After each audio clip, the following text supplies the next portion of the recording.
Every morning, somewhere in the quiet of a home, a child wakes with a tight feeling they cannot name. Nothing terrible has happened. Nothing is obviously wrong, yet their body is already bracing. Their stomach feels uneasy. Their thoughts feel heavy. This is how anxiety often begins in childhood, not with fear but with anticipation, a silent readiness for something to go wrong. For many children, anxiety does not arrive as panic or tears. It arrives quietly. It hides in headaches before school, in perfectionism that leaves no room for mistakes, in a child who rehearses conversations in their head long before speaking, in the need to ask the same question repeatedly, not because the answer is unclear, but because calm slips away too quickly. Over the last 2 decades, anxiety rates in children have increased across cultures, income levels, and educational systems. Parents sense it in subtle ways. Teachers see it in classrooms where children struggle to focus or fear being wrong. Children feel it deeply, even when they lack the language to explain what is happening inside them. Anxiety is often misunderstood as excessive worry, but for a child, it is far more physical. It is a nervous system that has learned to stay alert, to stay prepared, to stay ahead of imagined danger. This learning does not happen overnight. It develops slowly through repeated experiences that teach the brain what the world feels like. Modern childhood plays a significant role in this shift. Children today are more protected physically, yet emotionally exposed to constant information, comparison, and adult stress. They overhear worries about money, safety, and the future. They feel academic pressure earlier than ever. They absorb social expectations through screens before their emotional systems are ready to process them. For a developing brain, uncertainty is powerful. When life feels unpredictable, the nervous system adapts by staying on guard. Anxiety becomes a form of self-protection. The child does not choose this response. Their brain learns it. This is why anxiety should never be framed as weakness or failure. It is an adaptive response that has become overactive, a system designed to protect that no longer knows when it is safe to rest. Understanding this changes everything.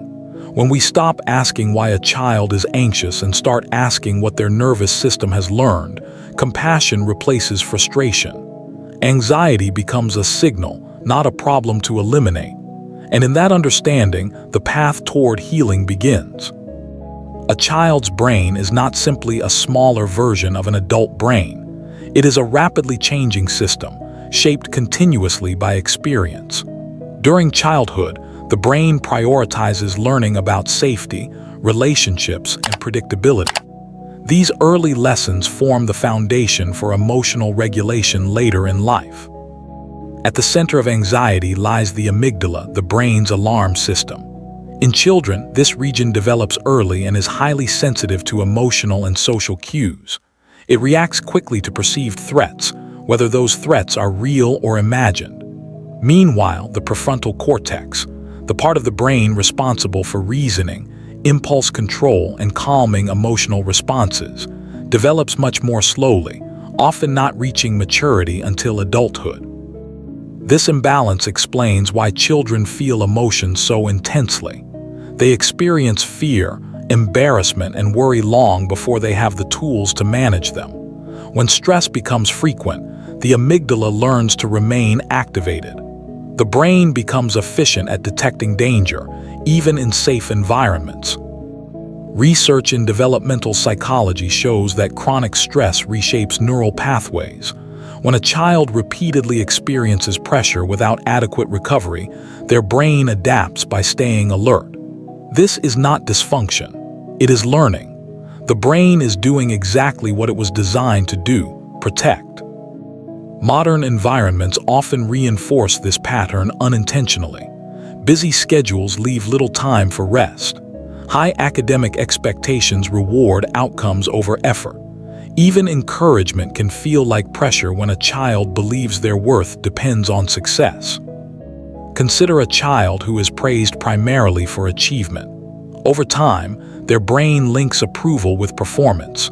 Mistakes begin to feel threatening. Rest feels undeserved.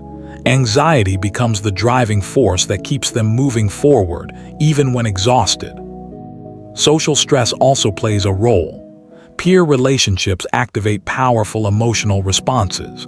Rejection, exclusion, or embarrassment trigger the same neural circuits as physical pain. For a sensitive brain, these experiences leave lasting imprints. When we understand anxiety through brain development, blame dissolves.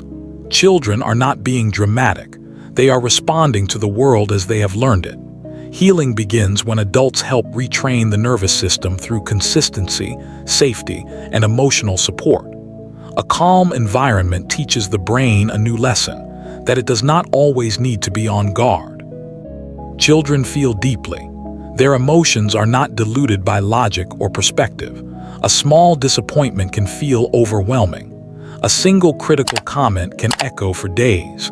Anxiety grows when these emotions are experienced intensely but processed alone. Many anxious children appear outwardly successful. They follow rules. They achieve academically.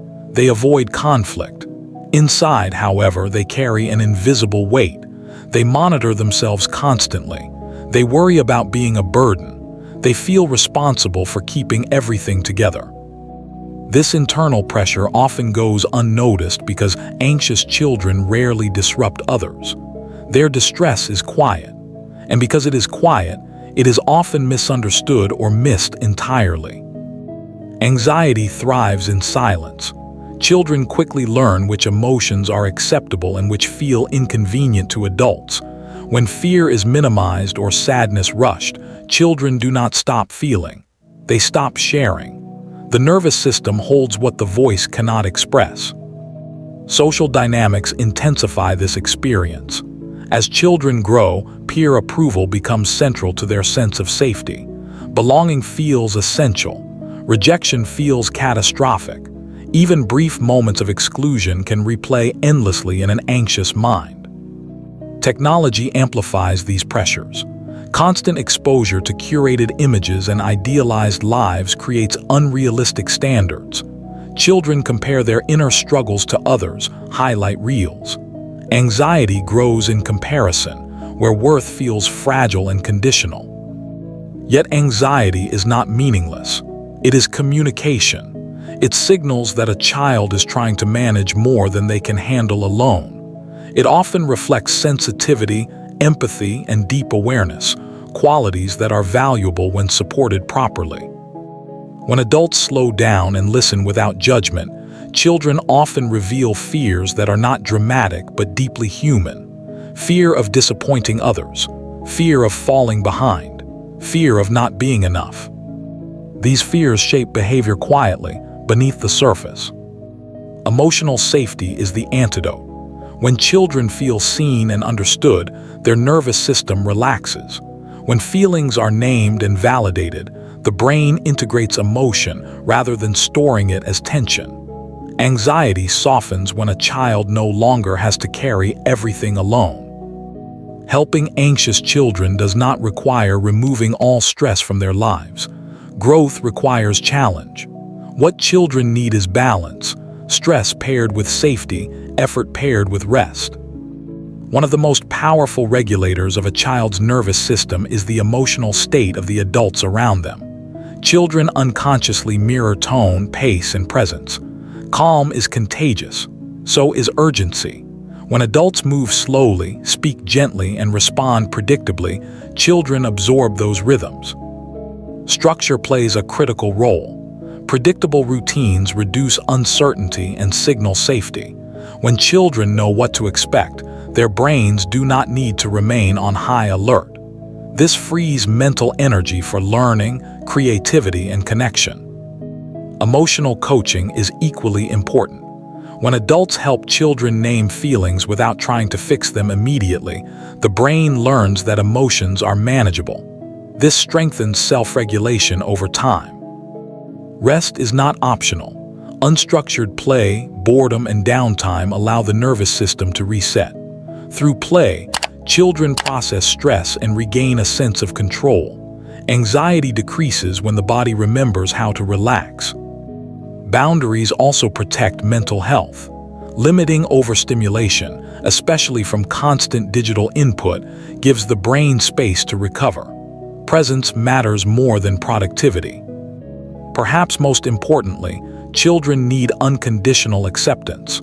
When love feels dependent on behavior or achievement, anxiety increases. When children know they are valued even when struggling, their nervous system softens. Supporting anxious children is not about correcting behavior. It is about reshaping the environment that taught anxiety in the first place. Small, consistent changes create safety. Safety builds trust. Trust allows healing. Anxiety in children is rising, but so is awareness. We now understand more than ever about how brains develop and how emotional environments shape behavior. This understanding brings hope. Children are remarkably adaptable. The same brains that learned anxiety can learn safety. Neural pathways remain flexible, especially when supported by secure relationships and consistent care. When adults respond to anxiety with curiosity instead of control, children feel less alone. When worry is treated as communication rather than misbehavior, trust deepens. Healing begins in these quiet shifts. The goal is not to eliminate worry entirely. Some anxiety is natural and even helpful. The goal is balance, to help children feel capable without feeling constantly threatened by failure or judgment. Every child needs at least one place where they can fully exhale, one relationship where they do not have to earn love, one space where mistakes are safe. These experiences reshape the nervous system in powerful ways. Caregivers and educators influence childhood more than they realize. Through tone, through patience, through what they prioritize. Anxiety does not define a child. It reflects what the child has learned about the world. When we teach children that safety exists, that emotions are survivable, and that support is reliable, anxiety loosens its grip. The brain learns a new pattern, one rooted in trust rather than fear. Childhood is not meant to be lived in constant vigilance. It is meant for exploration, connection, and growth. And every time an adult slows down enough to truly see a child, they help restore something anxiety has taken away. Sometimes healing does not come from doing more. It comes from being present, from listening, from allowing children to feel safe enough to be exactly who they are.